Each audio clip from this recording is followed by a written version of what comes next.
Un joven me hace una pregunta sobre el tema del discernimiento vocacional que varios jóvenes me han hecho. Y como me parece algo crucial por mi propia experiencia, el camino vocacional es un camino que tiene dificultades, pero es el camino hacia la propia autorrealización, hacia la felicidad y hacia la salvación eterna. No, en consecuencia, lo que está en juego en el discernimiento vocacional es todo, es todo. Y estoy hablando del discernimiento vocacional, no profesional, ¿no? No es soy veterinario o ingeniero. En realidad eso es poco importante, hermanos. Se lo digo por experiencia propia. En el fondo, cualquier persona inteligente o medianamente inteligente es capaz de encontrar satisfacción en una profesión u otra, mientras la tome como efectivamente un camino de realización y de despliegue, incluyendo el componente de la fe. ¿No? Mucha gente optan por carreras simplemente porque consideran que esas carreras están bien pagadas, le van a dar dinero y no se imaginan la decepción en la vida adulta, especialmente en la vida adulta mayor, cuando uno ha escogido una carrera simplemente para hacer dinero y se da cuenta que la mayor parte de su vida, 8 horas diarias, y cuando no más que 8 horas diarias, sobre todo al comienzo de la vida profesional, están dedicados a una cosa que en realidad no me gusta, ¿no? Que yo creía que iba a ser simpática porque en realidad te estaba pensando en el dinero. Entonces hay que tener muchísimo cuidado con la manera como se elige la profesión. Pero estamos yendo aquí al tema de la vocación.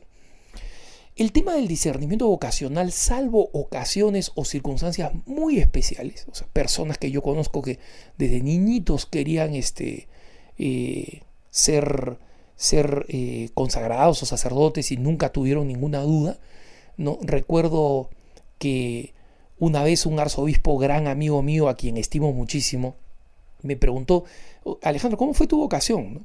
Y yo le expliqué todos los enredos, pues que yo ni siquiera tenía fe y la experiencia del llamado de Dios y cómo no, originalmente no me gustaba el llamado, luego cómo fui aceptando, en fin, no, todo un enredo que debe haber tomado 40 minutos de explicarle toda la historia, porque él además me hacía preguntas, yo trataba de ser breve, pero él me hacía preguntas porque estaba genuinamente interesado.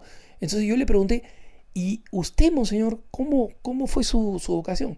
Y me respondió con esta palabra: no recuerdo una sola vez en mi vida en que no haya querido ser sacerdote. Desde que estaba niñito y pedía a mis papás que me pararan en la banca, cosa que a mis papás no les gustaba mucho hacer, porque yo quería ver al sacerdote en la misa y quería ser como él. Tal vez en algún momento en la secundaria me dijo: por ahí se me fue, no, de repente soy otra cosa. Pero no recuerdo un momento en que no quise ser sacerdote. Punto, se acabó. Esas historias simples son privilegiadas porque son escasas.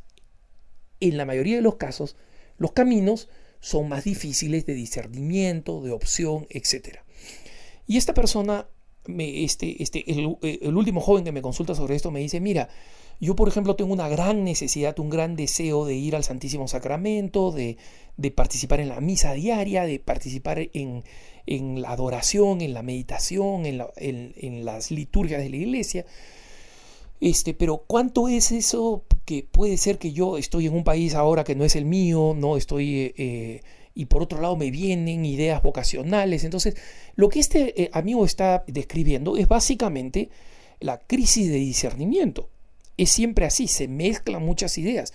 Entre ellas hay buenas intenciones mal encaminadas, hay buenas intenciones bien encaminadas y hay malas intenciones encubiertas de buenas intenciones, sobre todo con la mundanidad. O sea, miren, ustedes no se imaginan cuán matemático es el demonio en ponerle una chica guapísima a alguien que ha decidido que va a dar el paso hacia el sacerdocio o la vida consagrada entre los hombres. No sé cómo es entre las mujeres, pero entre los hombres se lo puedo decir, es matemático. Tan matemático que al primero que alguna vez me dice: Alejandro, ya ahora después de este proceso de discernimiento sé que el Señor me llama a la vida consagrada, lo primero que le digo: ok, va a llegar la mujer de tu vida, entre comillas, a la vuelta de la esquina. Lo primero que va a pasar. Y, o sea, 99% de las veces le doy en el clavo, ¿no? Porque, o sea, el demonio sabe por dónde atacar, ¿no? Y lamentablemente esto de encontrar la mujer de su vida, entre comillas, es estrategia clásica del demonio, ¿no? Y en algunos casos es verdad que alguien puede haber querido ser consagrado cuando en realidad tenía vocación al matrimonio y de repente esta persona que se le aparece, sí es un llamado de Dios. Entonces, ¿cómo resolvemos todo esto? Porque tú dices, Alejandro, estás poniendo una cantidad enorme de factores. ¿Cómo salimos de todo esto? Allí es donde es muy importante un director espiritual, un consejero espiritual, un acompañante espiritual. Y cuando este muchacho me dice, mira, el problema es que yo estoy en un país donde no encuentro acompañantes espirituales. He ido donde varios sacerdotes. Entonces, ahí lo que hay que hacer es tratar de ir donde una persona más sabia, más prudente, probablemente laica, alguien de una parroquia, y decirle, mira, ¿tú conoces algún sacerdote bueno que quiera acompañarme en el discernimiento vocacional? Un sacerdote santo, un sacerdote prudente, un sacerdote de cierta edad de preferencia, porque los que tienen más experiencia son más buenos para esto. Y asegurarse que uno cuenta con esa asistencia de discernimiento vocacional. Y si es que la respuesta es, pero Alejandro, de verdad no encuentro, entonces ¿sabes qué? Te tienes que ir de ahí. Porque tu vida se va a definir por tu vocación, no por tu profesión.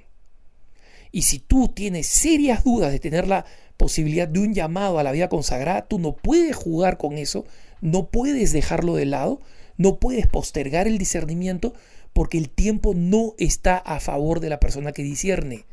La persona que dice, no, ¿sabes qué? Ya esto lo pienso de nuevo, siento un gran deseo de ser sacerdote, pero estoy en el segundo ciclo de administración y voy a esperar terminar toda mi carrera universitaria porque, o sea, apenas le mencioné a mi mamá este tema, me dijo, ya, pero primero termina tu carrera. Y claro, cuando termine mi carrera voy a estar en un proceso tal de mundanización, voy a tener deudas, voy a tener que comenzar a trabajar para pagar y resulta que al final la vida termina atropellando la vocación. La vida termina atropellando la vocación. Y esos casos los he visto por montones, pero por montones, con personas adultas mayores, ¿no? O sea, una persona adulta mayor a la que fui a visitar porque no me presentó a alguien que era un conocido y me dijeron, mira, esta persona está interesada en ayudar un proyecto de agencia católica. Como ustedes saben, mi agencia, la agencia Así Prensa, la Catholic News Agency, se financia con donaciones. Fui a visitarlo porque nos presentaron, porque esta persona estaba interesada y yo le conté un poco de mi vocación, de lo que hacía, del trabajo que hacía, de cómo era la agencia que estaba haciendo. Y esta persona me preguntó y me dijo, Alejandro, ¿por qué has venido? ¿Dios te ha mandado para torturarme por no haber aceptado mi vocación? De frente. Si se dan cuenta ustedes, ¿cuántas personas están, digamos, efectivamente torturadas porque en algún momento tenían un llamado y después no lo siguieron?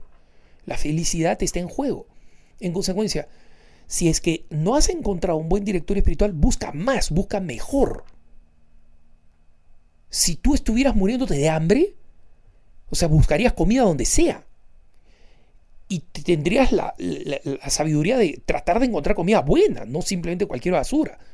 Y ya es solamente en situaciones extremas te conformarías con algo que está subpar, digamos, de lo que verdaderamente necesitas. Bueno, pues, o sea, tu alma, tu futuro del espíritu está muerto de hambre. Y tú le estás negando el alimento simplemente porque no estás buscando los acompañantes adecuados. Y si estás en un país donde es muy difícil conseguirlo, donde no es posible conseguirlo, o te vas a otra ciudad o te regresas a tu país de origen, pero el discernimiento vocacional, hermanos, no es algo que se puede posponer. Esta no es doctrina de la iglesia, es simplemente una persona común y corriente como yo que siguió su propio camino vocacional y que le da gracias a Dios eternamente de rodillas cada mañana y cada noche por haber podido descubrir y seguir mi vocación, por haber tenido las personas adecuadas que me guiaron con enorme paciencia. Y digo enorme paciencia porque yo he sido más pesado que un collar de sandías, ¿no? Y realmente esas personas que me acompañaron en mi camino espiritual realmente se han ganado el cielo por haberme aguantado. Pero también soy una persona que ha visto quienes han fracasado en ese camino. Y viendo la diferencia puedo decirle, hermanitos jóvenes, ahórrense eso, disciernan bien su vocación y sigan el camino de Dios, que es el único camino de la felicidad. Que tengas un buen día.